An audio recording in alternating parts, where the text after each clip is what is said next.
तो नागार्जुन जो संत थे इनके पास एक चरवाहा गया, एक गाय भैंस चराने वाला गया।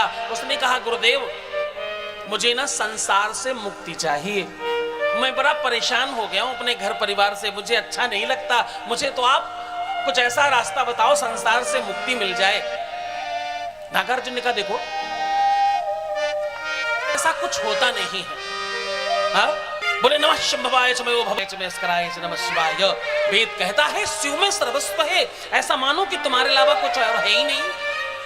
चरवाहा ने कहा भैया गुरुदेव मेरे परमात्मा मुझे सहज भाषा में बताओ, ये वेद हमें नहीं समझ में आते, संसार से मुक्ति चाहिए, सीधा रास्ता, बिल्कुल स्ट्रेट सीधा प्रश्न है, सीधा उत्तर चाहिए गुरुदेव, कृपा करो मुझे संसार से मुक्ति चाहिए।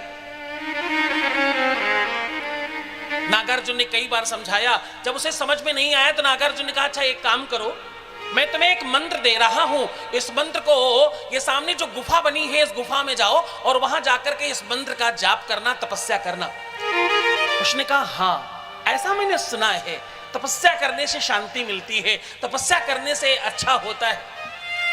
जो तुमने सुना है, जो तुम सुनना चाहते हो, जो तुम मानना चाहते हो वैसा कोई बता दे तो तुम्हें बड़ा अच्छा लगेगा। चरवाहे को बड़ा अच्छा लगा, हाँ ये सुना मैंने, तपस्या करने से अच्छा हो जाता है, अब आप बताओ मंत्र बताओ। नागार्जुन ने कुछ बड़े बड़े मंत्र बताए, उसने कहा ये वाला तो मैं नहीं कर पाऊंगा। तो नागार्जुन ने कहा अच्छा एक छोटा मंत्र बता रहा हूं, तुम सबसे ज्यादा प्रेम किसको करते हो, तुम सबसे ज्यादा किसको चाहते हो? तो चरवाहा सोच कर बता, चरवाहा सोच रहा है, विचार कर रहा है, विचार करके बोला मैं अपनी भैंस को चाहता हूं गुरुदेव, मैं सबसे ज्यादा प्रेम अपनी भैंस को करता हूं।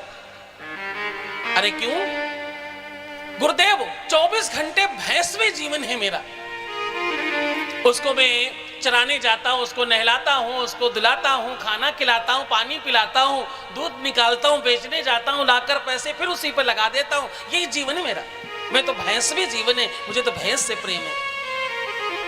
अच्छा भैंस से प्रेम है, अब जाओ तुम्हारा यही मंत्र है, तुम कहना मैं भैंस हूं।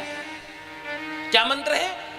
मैं भैंस हूं, और ये जपते रहना और थोड़ा जोर जोर से बोलना, मुझे बाहर सुनाई पड़ना चाहिए, गुफा के बाहर मैं बैठा हूं। चरवाहा अंदर गया, आसन जमाकर योगियों की भांति जैसे कोई योगी बैठा हो। क्यों? उसने ऐसा सुना था ऐसा करते, इसी तरह करते, जो जो सुन रखा था वो सब अपनी क्रियाएं लगा रहा है और मंत्र बोलना शुरू किया, मैं भैंस हूं, मैं भैंस हूं, मैं भैंस हूं, चिल्ला रहा है जोर जोर से।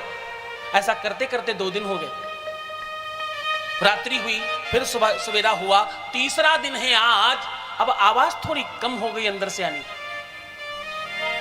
नागार्जुन को लगा संत है ना, सरल हृदय है ना, भाग कर गए अंदर, बोले क्या हुआ क्या है जरा देखूं तो।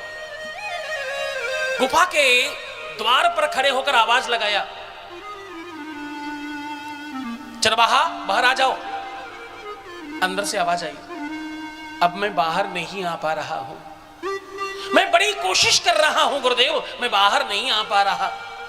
अरे क्यों नहीं बाहर आ पा रहे हो? गुरुदेव मैं फंसा हुआ हूं, मैं बाहर नहीं आ पा रहा हूं। गुरुदेव को लगा क्या हुआ, नागार्जुन भाग कर गए और अंदर जाकर के देखा वो सामने खड़ा है और जबरदस्ती ऐसे ऐसे ऐसे ऐसे हिल रहा है।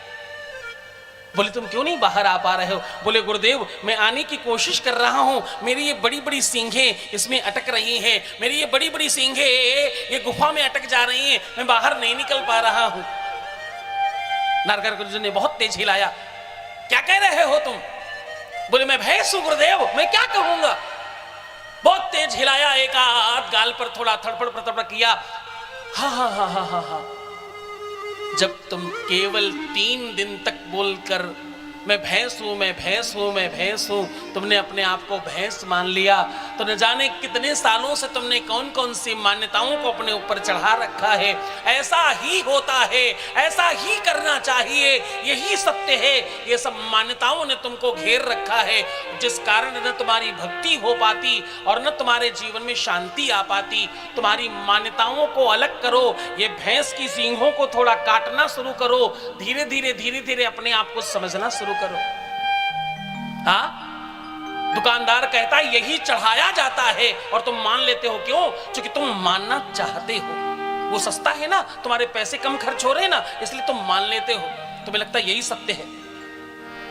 तुम्हारे बच्चे के लिए कोई कह कर देखे, छोटे बच्चे को पुराना फटा हुआ खराब कपड़ा ही पहनाया जाता है, तुम्हारी रईसी तुम्हारे सर पर चढ़ जाएगी और तुम तत्काल जवाब देकर आओगे, मेरा बेटा है, इकलौता बच्चा है, पहली बार हुआ है, जो मार्केट में सबसे महंगा होगा वो देना, वो पहनेगा। ये कोई कहकर देखे कि आपका बच्चा तो बड़ी तेजी से बढ़ रहा है, क्यों बार बार कपड़े खरीदने, थोड़े दिन तक ऐसे इसी में काम चला लो, थोड़ा और बड़ा हो जाए तब ले लीजिएगा, आप मानेंगे क्या?